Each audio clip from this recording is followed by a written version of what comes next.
Alright, so today I wanted to test the Panasonic lenses, Lumix lenses that I have. So right now what I'm using here is the 18mm f1.8, which is one of the prime set that comes along with the tri set, which is the 35, 50 and 85. So we're gonna switch all these lenses, but I also have the kit lens, which is the 20 to 60mm. So we will see how good this is compared to all the prime lenses that we're gonna test it out here. So if you're interested in seeing the difference in how each lens looks like, I am. That's why I'm testing out. So stick out until the end of the video to see which lens you prefer look wise is appealing for you. For me, I enjoy this 18mm f1.8 because it's wide and that 1.8 has nice creamy background, so that's why I like it. Unless you compare all the lenses in the same situation, you would never know. So that's what I'm doing right now. So first what we can do is I'll use the kit lens because most of the people would have this kit lens that they purchase when they get the cameras. We will use the 20 to 60. Start with 20 and then we'll change each of the focal length and see how this looks like. Alright, so now I have the 20 to 60 at 20mm. Right now this is gonna look a little darker because this is at f3.5. That's where the aperture starts, whereas all the other lenses including the previous one, those are at f1.8. so that's the only difference you will notice with the kit lens is that you can't go to f1.8. The starting aperture is 3.5 and as we zoom in it goes into all the way to 5.6, so it's not gonna be a constant aperture. So right now I'm at 20. So this is the field view and how I look like. Almost similar to the 18mm from a wide perspective. But let's go to 24.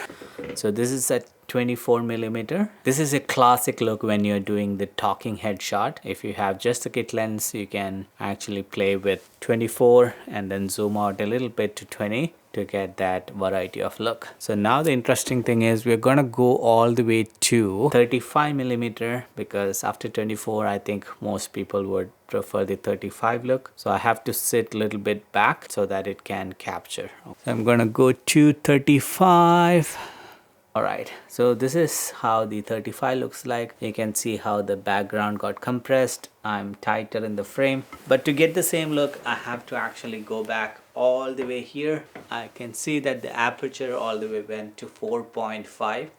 Right now I'm sitting a little back, far away from the camera. So that's the disadvantage if you have 35, or if you prefer this look, then obviously you may want to have the mic closer to me somewhere here rather than where I have right now is the mic is right here. So this is 35. Now let's look at 50.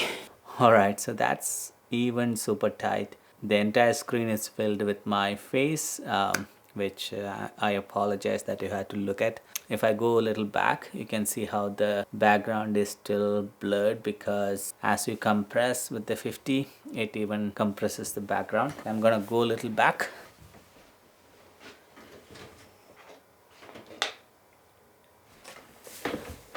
That's how the 50 looks like now, going all the way to 60.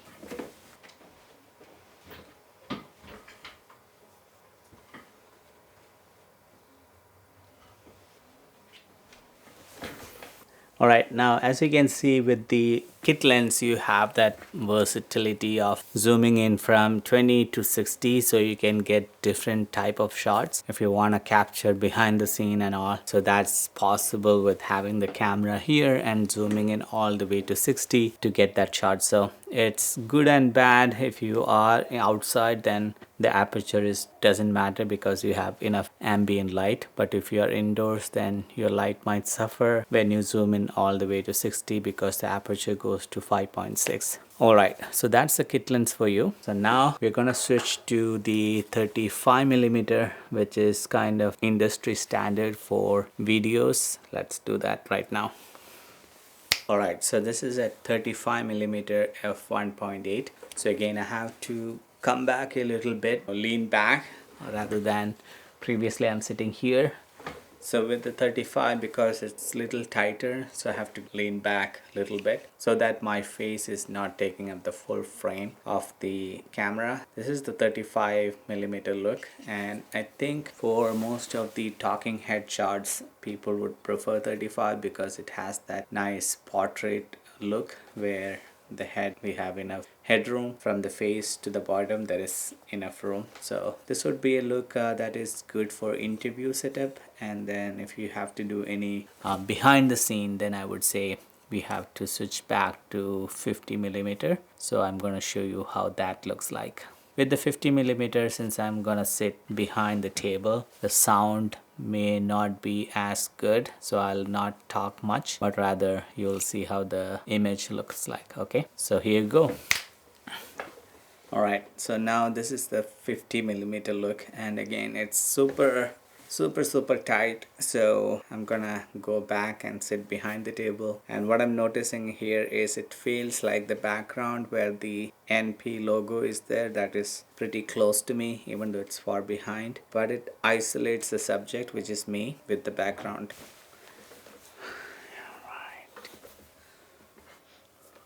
Alright, so the 50mm is gonna be interesting, so I'm gonna go back behind the table. All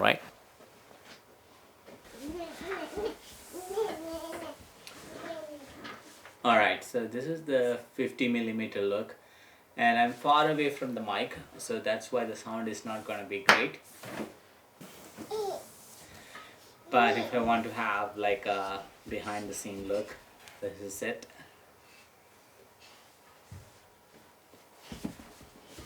Alright, so now finally we are going to switch to the last lens that I have, which is the 85mm lens, and this is gonna be almost better than the 50 because close-up shots, this has a unique look, but it has to be real close-up showing the details of what I'm doing. This would be better, so let's do this. Alright, so now this is 85mm, and again it's super tight with my face taking up the entire scene here, so I'm gonna go back.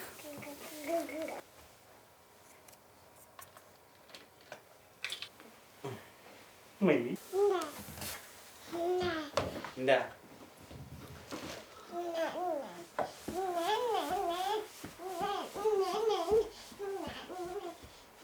Come.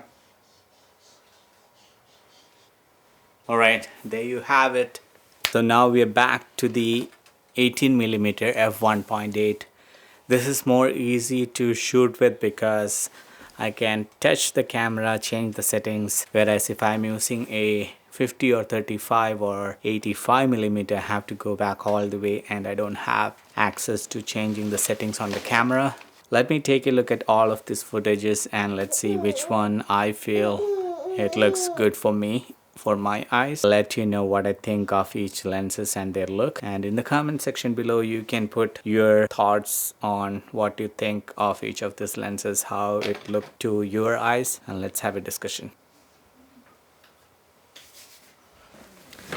Well, it's pretty interesting because I thought until now that I loved the 18mm f1.8 look. But it turns out now that I compared all the lenses in the same room, in the same frame, I think I like the look of this lens, which is the 35mm f1.8, because it separates me from the background. I think with the 18mm, what I felt is it brings the audience into the environment. So basically, if you want to have the audience feel like they are with you inside the room, they want to get a feeling and sense of the surroundings and not focus on just you, then the 18mm is ideal because the screen is so wide.